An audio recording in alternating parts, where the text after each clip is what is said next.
നമ്മൾ ഫോണിൽ കൊടുക്കുന്ന പ്രധാനപ്പെട്ട പെർമിഷനുകളിൽ ഒന്നാണ് ലൊക്കേഷൻ പെർമിഷൻ. പല ആപ്ലിക്കേഷനും നമ്മൾ ലൊക്കേഷൻ പെർമിഷൻ കൊടുക്കേണ്ടി വരും. ചില ആപ്ലിക്കേഷൻ വർക്ക് ചെയ്യണമെങ്കിൽ ലൊക്കേഷൻ പെർമിഷൻ വേണം.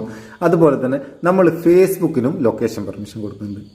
എന്നാൽ ഈ ഫേസ്ബുക്കിലുള്ളൊരു പ്രത്യേകത എന്താ വെച്ചാൽ, ഈ ഫേസ്ബുക്ക് നമ്മൾ പോകുന്നതും വരുന്നതും ഒക്കെ സ്ഥലങ്ങൾ ഒരു ഹിസ്റ്ററി ആയിട്ട് എടുത്തു വെക്കും. ഇപ്പം നമ്മൾ അടുത്ത ടൗണിലൊന്ന് പോയിട്ടുണ്ടെങ്കിൽ, അല്ലെങ്കിൽ പ്രധാനപ്പെട്ട ഒരു മാളിൽ പോയിട്ടുണ്ടെങ്കിൽ, പ്രധാനപ്പെട്ട ഒരു സ്ഥലത്ത് പോയിട്ടുണ്ടെങ്കിലൊക്കെ നമ്മൾ ഇന്ന ഡേറ്റിൽ ഇന്ന സമയത്ത് ഇന്ന സ്ഥലത്ത് പോയിന്ന് ലൊക്കേഷൻ ഹിസ്റ്ററി ആയിട്ട് അവിടെ എടുത്തു വെക്കും. ഇത് എവിടെയുള്ളത്, അതെങ്ങനെ നമുക്ക് ഓഫാക്കാം, നമ്മൾ എവിടെയൊക്കെ പോയി മുമ്പ് പോയ സ്ഥലമൊക്കെ എങ്ങനെ കാണാം, നമുക്ക് ഇന്നത്തെ വീഡിയോയിൽ അതൊന്ന് നോക്കാം. ഫേസ്ബുക്ക് തുറക്കുക. ഫേസ്ബുക്ക് തുറന്നാൽ മേലെ വലതു ഭാഗത്ത് 3 വര കാണാം. അതിൽ മെല്ലെ ഒരു കുത്തു കൊടുക്കുക. കൊടുത്തു കഴിഞ്ഞാൽ താഴെ സെറ്റിംഗ്സ് ആൻഡ് പ്രൈവസി ഉണ്ടാവും. അതിൽ മെല്ലെ ഒന്ന് ഞെക്കുക. ഞെക്കിയിട്ട് ഇവിടെ സെറ്റിംഗ്സിൽ ഒരു കുത്തു കൊടുക്കുക. സെറ്റിംഗ്സ് എടുത്തു കഴിഞ്ഞാൽ കുറച്ച് താഴേക്ക് പോവുക. താഴേക്ക് പോയാൽ ഇവിടെ പെർമിഷൻസ് എന്നുള്ളിടത്തിൽ ലൊക്കേഷൻ കാണും. ആ ലൊക്കേഷൻ ഒന്ന് ഓപ്പൺ ചെയ്യുക.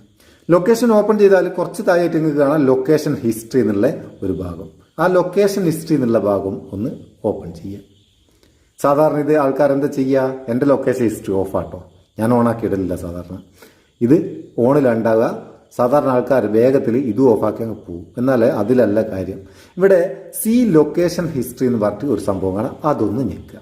ഞെക്കിക്കഴിഞ്ഞാൽ നമ്മൾ ഇതുവരെ പോയ ഭാഗമൊക്കെ, അതായത് നമ്മളെ ലൊക്കേഷൻ ഹിസ്റ്ററി ഓൺ ആണെങ്കിൽ നമ്മൾ ഇതുവരെ പോയ സ്ഥലമൊക്കെ ഒരു ലൊക്കേഷൻ ഹിസ്റ്ററി ആയിട്ട് ഫേസ്ബുക്ക് എടുത്ത് വെക്കും.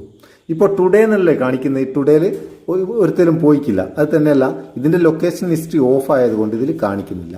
ഇനി നമുക്ക് ഇവിടെ ലൊക്കേഷൻ ഹിസ്റ്ററി കാണിക്കുന്നുണ്ടെങ്കിൽ ഇവിടെ ഒരു 3 കുത്ത് കാണുന്നില്ലേ, അതിൽ ചെറുങ്ങനെ ഒരു കുത്ത് കൊടുത്താൽ ഇവിടെ delete this history, delete all location history എന്ന് പറഞ്ഞിട്ട് നമുക്ക് അവിടെ നിന്ന് ഡിലേറ്റ് ചെയ്യാം. അപ്പോൾ ലൊക്കേഷൻ ഹിസ്റ്ററി നിങ്ങൾ ഓഫ് ചെയ്യുന്നതിന് മുമ്പായിട്ട് ഈ മുമ്പത്തെ ആ ലൊക്കേഷൻ ഹിസ്റ്ററി ഡിലേറ്റ് ചെയ്യണം. അത് തന്നെയല്ല, ഈ ടുഡേൻ്റെ കൂടെ ഒരു ചെറിയ ആരോ മാർക്ക് കാണുന്നില്ലേ, അതിലൊന്ന് കുത്തി കൊടുത്താൽ ഇവിടെ നമുക്ക് പ്രീവിയസ് ആയിട്ടുള്ള ഏത് ഡേറ്റിലുള്ള ലൊക്കേഷൻ ഹിസ്റ്ററി എടുക്കാനാവും.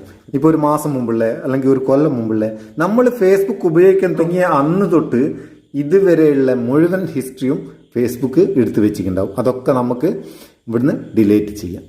അത് ഡിലേറ്റ് ചെയ്തതിന് ശേഷം നിങ്ങൾ ലൊക്കേഷൻ ഹിസ്റ്ററി ഓഫ് ചെയ്ത് കഴിഞ്ഞാൽ നമ്മളെ ലൊക്കേഷൻ ഹിസ്റ്ററി പിന്നെ അവിടെ സേവ് ആകുകയില്ല. സംഭവം അങ്ങനെ ഇത് ഉപകാരമുള്ള സംഭവം കേട്ടോ. ലൊക്കേഷൻ എന്ന് പറഞ്ഞാൽ ചെറിയ കളിയല്ല. അതുകൊണ്ട് അതൊന്ന് ഓഫാക്കിയിട്ടേക്ക് ആദ്യത്തെ ഡിലേറ്റ് ചെയ്തിട്ട്. അപ്പോൾ ഈ വിവരം നിങ്ങൾക്ക് ഉപകാരം തോന്നിയിട്ടുണ്ടെങ്കിൽ ചങ്ങായിമാർക്ക് ഷെയർ ചെയ്ത് കൊടുക്കുക. വീഡിയോ ഇഷ്ടപ്പെട്ടിട്ട് ഒരു ലൈക്കും കൊടുത്തേക്ക് പാവം ഉമ്മക്ക് ഒരു ബൂസ്റ്റ് ആയിക്കോട്ടെ. നമുക്ക് അടുത്ത വീഡിയോ നല്ല സെഗ്മെന്റ് കാണാം. നിങ്ങളുടെ സ്വന്തം Muthoos Meppayur. Thank you so much.